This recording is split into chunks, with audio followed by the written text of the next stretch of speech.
Hi అందరికీ welcome to perspective matters. Rao Bahadur movie review. Views అయితే బాగానే వస్తున్నాయి కానీ సబ్స్క్రైబర్లు పెరగట్లేదు. కొంచెం ఛానల్ని సబ్స్క్రైబ్ చేసి పెట్టుకోండి. అలాగే వీడియోని చివరి వరకు చూసి నచ్చితే ఖచ్చితంగా లైక్ చేయండి. బేసిక్గా నేను ఈ సినిమాకి వెళ్ళడమే కొంచెం ఎక్స్పెక్టేషన్స్తోనే వెళ్ళా. దానికి మెయిన్ రీజన్ ఏంటంటే ఈ సినిమా డైరెక్టర్ వెంకటేష్ మహా ఎవరైతే ఉన్నారో ఆయన ఎప్పుడూ కూడా జనాలకి ఒక కొత్త స్టోరీ చెప్దాము అనే ఇంటెన్షన్లోనే ఉంటారు. సో నేను ఒక కొత్త స్టోరీ చూడబోతున్నాను అనే ఎక్స్పెక్టేషన్స్తోనే వెళ్ళి కూర్చున్నా. అయితే ఈ సినిమా ఎంత కొత్తగా ఎంత డిఫరెంట్గా అటెంప్ట్ చేశారో ఈ సినిమా ఎక్స్పీరియన్స్ కూడా అంతే డిఫరెంట్గా అనిపించింది.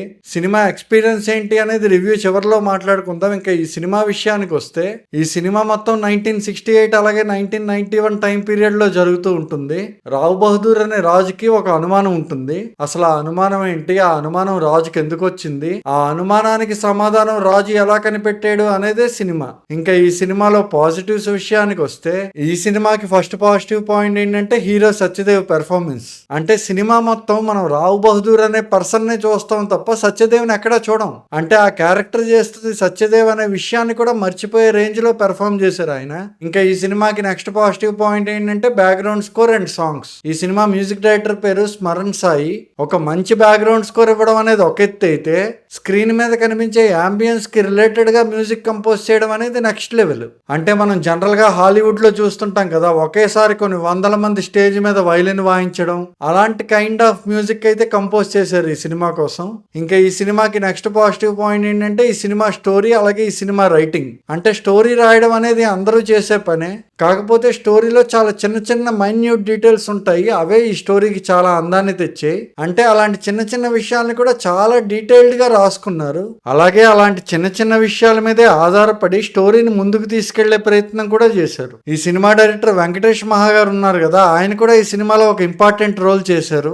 ఆ రోల్ మాత్రం సినిమాలో చాలా బాగుంది. ఇంకా ఈ సినిమా నెగిటివ్స్ విషయానికి వస్తే ఈ సినిమా కోసం రైటింగ్, డైరెక్షన్, యాక్టింగే కాదు వెంకటేష్ మహా గారు ఇంకొక వర్క్ కూడా చేశారు. అదే ఈ సినిమా ఎడిటింగ్. కాకపోతే ఆ ఎడిటింగే ఈ సినిమాకి ఫస్ట్ నెగిటివ్ పాయింట్ అవుతుంది. అంటే కథని రాసిన పర్సనే డైరెక్ట్ చేసి ఆయనే ఎడిటింగ్ చేయడం వల్ల ఆయన రాసిన ఆన్సర్ షీట్ ని ఆయనే కరెక్ట్ చేసుకున్నట్లు అవుతుంది.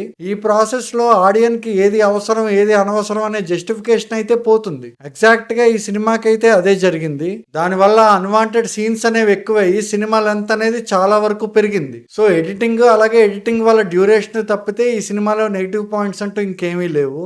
ఇంకా ఈ సినిమా ఎక్స్పీరియన్స్ విషయానికి వస్తే ఫస్ట్ 40 మినిట్స్ చూసినప్పుడు అయితే ఈ సినిమా ఏదో పెద్ద డిజాస్టర్ అయ్యే సినిమా అనిపించింది.